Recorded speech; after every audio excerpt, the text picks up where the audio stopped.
नमस्कार, मैं हूं आपके साथ मयंक। तो देखिए 2025 साल जो है वो ख़त्म होने आ रहा है और 2025 पूरे मिडिल ईस्ट के हिसाब से बड़ा उथल-पुथल भरा रहा। काफ़ी जंग हुई, हमने देखा फ़िलिस्तीन में काफ़ी सारी चीज़ें हुई। इसी बीच देखिए कल एक बड़ी इंटरेस्टिंग चीज़ हुई। मैं अपने न्यूज़ रूम में था तो मुझसे किसी ने एक सवाल पूछा। मुझसे किसी ने पूछा कि मयंक जी एक बात बताइए, 2025 में अगर आपको एक कोई शख्स को चुनना हो, एक पर्सनालिटी चुनना हो जिसे आप पर्सन ऑफ द ईयर कहें, तो वो कौन होगा? या अगर आप किसी को नोबेल प्राइज देना चाहें वाकई, तो आपको क्या लगता है 2025 में वो कौन शख्स होगा जिसे नोबेल प्राइज दिया जाना चाहिए? इस तरह का सवाल मुझसे किसी ने किया। तो देखिए जब उन्होंने ये सवाल पूछा, जैसे ही उन्होंने मुझसे ये सवाल पूछा, मेरे जहन में सिर्फ और सिर्फ एक नाम था, ईरान के सुप्रीम लीडर अली खामनेई साहब।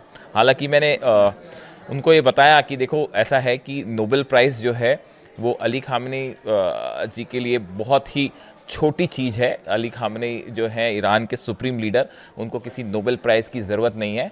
वो एक ऐसे शख्स हैं जो इन सब चीज़ों से बहुत ज़्यादा महान है, बहुत ज़्यादा ऊपर है। वो कोई सिर्फ एक पॉलिटिशियन नहीं है, वो एक सुप्रीम लीडर है जिनको करोड़ों लोग पसंद करते हैं। खैर, मैंने उनसे ये बात कही कि देखो भाई, अगर मुझे ही ये चुनने के लिए आप कहें कि किसी एक शख्स की बात कीजिए जो 2025 की सबसे बेहतरीन शख्सियत या जिनका सबसे ज़्यादा प्रभाव रहा या जो सबसे ज़्यादा प्रभावशाली रहे, तो मैं चुनना चाहूँगा ईरान के सुप्रीम लीडर अली खामनेई साहब को। उन्होंने मुझसे पूछा कि ऐसा क्यों कह रहे हो आप, इसकी क्या वजह है? पूरी दुनिया तो ये चर्चा कर रही थी कि डोनाल्ड ट्रंप को नोबेल प्राइज़ मिलेगा, नहीं मिलेगा। तो उन्होंने इस तरह की बात की तो मैंने उनको 8 वजह बताई। मैं वही वजह आपके सामने भी रखना चाहता हूं कि क्यों 2025 की सबसे बेहतरीन शख्सियत जो है वो मैं अली खामनेई साहब को कह रहा हूं। और सिर्फ 2025 की बात ही नहीं है, जितने समय से अली खामनेई साहब का शासन है ईरान में, वो एक हिस्टोरिकल पर्सन है। मतलब उनके लिए कोई सिर्फ 2025 की बात नहीं है, पूरी उनकी लाइफ स्पैन जो है वो पूरी ह्यूमैनिटी के लिए एक संदेश है। लेकिन फिर भी चूंकि सवाल ऐसा आया कि 2025 की बात कीजिए, इसलिए इस तरह की बात हुई। तो मैंने उनसे कहा कि देखिए मैं आपको 8 वजह बताता हूं कि आखिर क्यों मैं ये कह रहा हूं कि 2025 में सबसे प्रभावशाली अगर कोई रहा तो वो ईरान के सुप्रीम लीडर अली खामनेई साहब रहे। देखिए पहली वजह, आप अगर गौर से देखें, इस बात को समझने की कोशिश करें कि ईरान जब चाहता तो न्यूक्लियर बॉम्ब बना सकता था, एटम बॉम्ब बना सकता था। देखिए 64% के करीब एनरिच्ड यूरेनियम है उसके पास, और वो जब चाहे 64% से 90% करना बहुत आसान होता है। जब चाहे आप उसको एनरिच करके एटम बॉम्ब बना सकते हैं।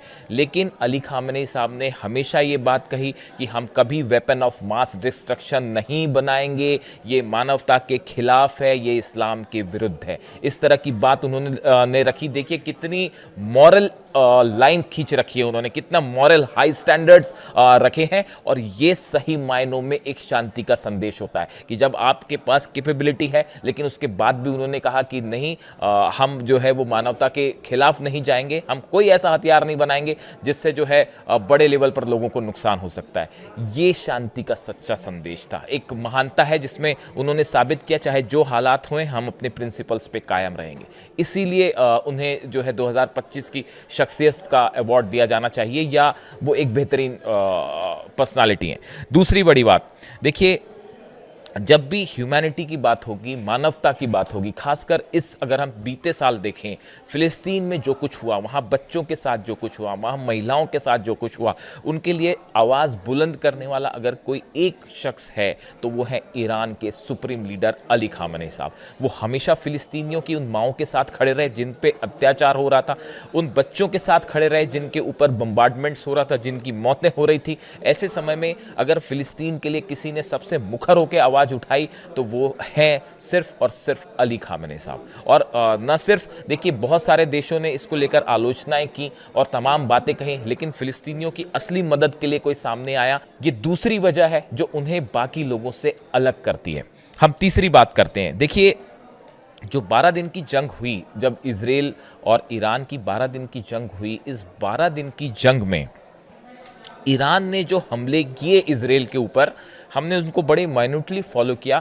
ईरान ने हमेशा ये कोशिश की कि ये जो हमले हैं ये मिलिट्री इंस्टॉलेशंस पे हों, आम लोगों के ऊपर, इजराइल के आम नागरिकों के ऊपर हमले ना हो। ये देखिए, ये बहुत बड़ा मॉरल स्टैंडर्ड सेट किया ईरान ने जो अपनी मिसाइल्स दागी। आप देखिए, शुरुआती दौर में तमाम तरह की खबरें आई और इजराइल की तरफ से जो हमले हुए तेहरान में, वो रेसिडेंशियल इलाके पे हुए, रेसिडेंशियल बिल्डिंग्स पे हुए, आम लोग तेहरान में मारे गए। लेकिन उसके बावजूद ईरान ने कोशिश की कि ऐसी जगह मिसाइल्स हिट की जाएं जो मिलिट्री इंस्टॉलेशंस है। जंग ईरान और इजराइल की मिलिट्री के बीच थी, आम जनता के बीच नहीं थी। देखिए, इसीलिए एक बड़ी लाइन खींची, एक बड़ा हाई स्टैंडर्ड सेट किया ईरान ने और नुकसान पहुंचाया इजराइल की मिलिट्री को, ना कि आम इंसानों को। आखिरी के दिनों में जो मिसाइल फायर हुई, वो जब इजराइल की तरफ से रेसिडेंशियल इलाकों में हमले हुए, उसका जवाब फिर ईरान ने दिया। लेकिन ईरान की तरफ से पूरी कोशिश होती रही कि हमेशा हमले मिलिट्री इंस्टॉलेशंस पे हों, आम नागरिकों को नुकसान ना पहुंचाया जाए।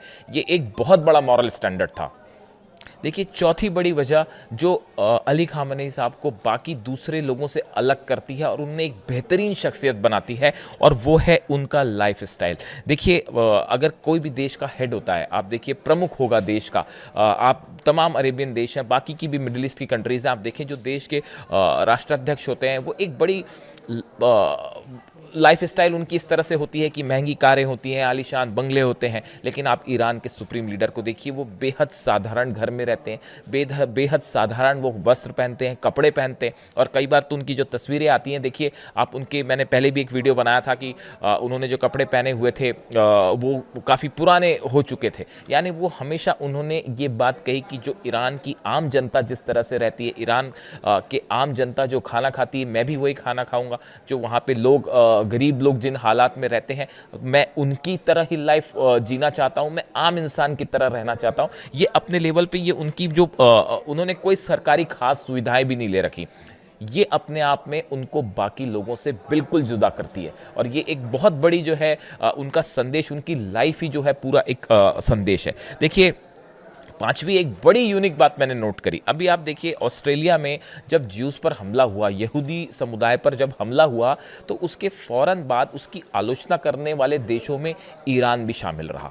आप देखिए कितना हाई मॉरल स्टैंडर्ड है। ईरान के विदेश मंत्रालय के प्रवक्ता की तरफ से ये बयान आया कि हम इस तरह की मास किलिंग का विरोध करते हैं। जबकि आप देखिए कि एक प्रकार से अगर आप जंग की बात करें तो यहूदियों के बीच में और ईरान के जो लोग हैं, इनके बीच में एक प्रकार की दुश्मनी रही। सरकारों के बीच में तो कम से कम दुश्मनी है ही, लेकिन अली खामेनी साहब ने हमेशा ये बात कही कि देखिए, ठीक है, दुश्मनी है हमारी, तो जंग हम वहाँ की सेना से करेंगे, वहाँ की सरकार से करेंगे, लेकिन आम जनता जो उसमें इन्वॉल्व नहीं है, हम उसकी किलिंग को कभी जस्टिफाई नहीं कर सकते। और ईरान के सुप्रीम लीडर के प्रिंसिपल्स को मानते हुए ईरान ने ये बयान दिया कि हम ऑस्ट्रेलिया में जो ज्यूज पर हमला हुआ, मास किलिंग हुई, हम उनके खिलाफ हैं। देखिए कितने हाई मॉरल स्टैंडर्ड सेट किए हैं अली खामेनी साहब ने अपने ईरान में। ये पांचवी बड़ी वजह मुझे लगती है, जिसकी वजह से मुझे लगता है कि 2025 में कोई एक ऐसा शख्स था जिसने सबसे ज्यादा प्रभाव डाला पूरी दुनिया में, सबसे ज्यादा प्रभावित किया,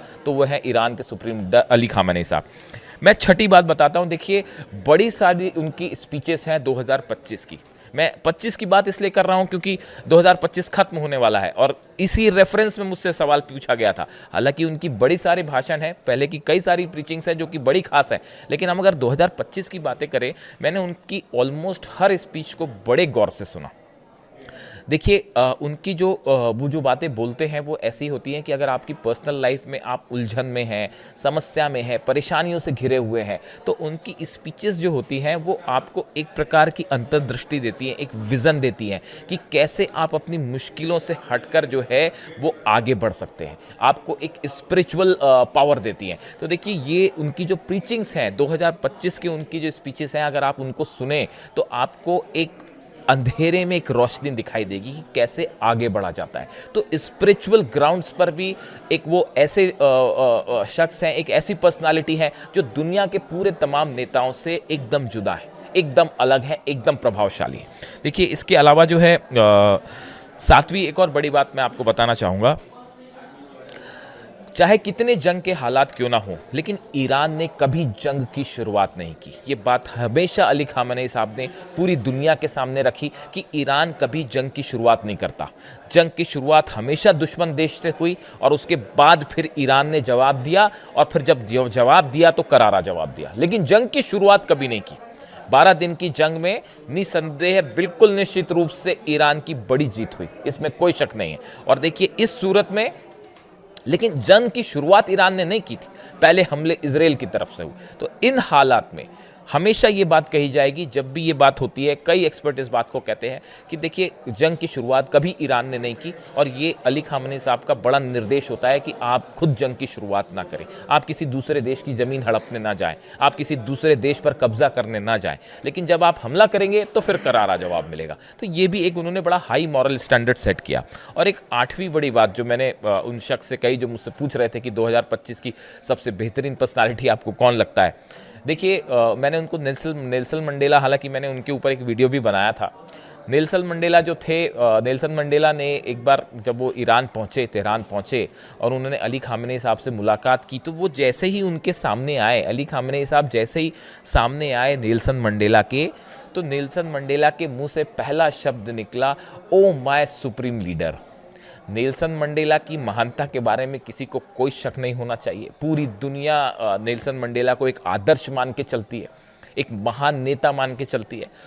और नेल्सन मंडेला जैसा शख्स जो है, जब अली खामेनेई साहब से मिला तो उसके बाद उन्होंने पहली बात अली खामेनेई साहब के लिए कही, ओ माय सुप्रीम लीडर। तो जब नेल्सन मंडेला जिस शख्स को, जो नोबेल प्राइज़ विनर जो है नेल्सन मंडेला, वो जब जीवित थे तो उन्होंने अली खामेनेई साहब को अपना सुप्रीम लीडर कहा। तो जब एक नोबेल प्राइज़ विनर जो है वो अली खामेनेई साहब को ओ माय सुप्रीम लीडर कह रहा है, तो बाकी लोगों की तो बात ही क्या है। तो देखिए ये कुछ ऐसी वजह है जब मुझसे सवाल किया गया कि क्यों आपको कौन लगता है। देखिए अभी सब तरफ जो है ईयर एंडर्स की बात हो रही है, मतलब जब भी जितने न्यूज़ चैनल्स हैं उनमें सब में जो है इस तरह के प्रोग्राम बन रहे हैं कि 2025 में सबसे प्रभावशाली नेता कौन रहा, सबसे शक्तिशाली कौन रहा, इस तरह की तमाम चर्चाएं हो रही हैं। तो इसी बीच मुझसे ये सवाल किया किसी ने,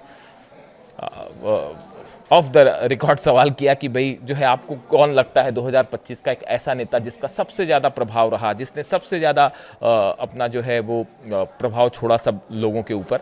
तो उसमें मेरे जहन में जो एक नाम था वो सिर्फ और सिर्फ था अली खामेनेई साहब। और जहाँ तक नोबेल प्राइज़ का सवाल है, ये मेरी व्यक्तिगत सोच है कि नोबेल प्राइज़ जैसा कोई भी प्राइज़ हो वो अली खामेनेई साहब के लिए बहुत छोटा है, उनका दर्जा ऐसे किसी भी प्राइज़ से बहुत ऊपर है। लेकिन अगर फिर भी अगर कोई ऐसा अवार्ड कभी दिया जाए किसी को, तो उसके लिए अगर कोई सबसे सही शख्स होगा तो वो है सिर्फ और सिर्फ ईरान के सुप्रीम लीडर अली खामेनेई साहब। आपको ये वीडियो कैसा लगा ज़रूर कमेंट करके बताइए, इस वीडियो को शेयर करिए ज़्यादा से ज़्यादा और अपनी राय भी दीजिए। Thank you so much.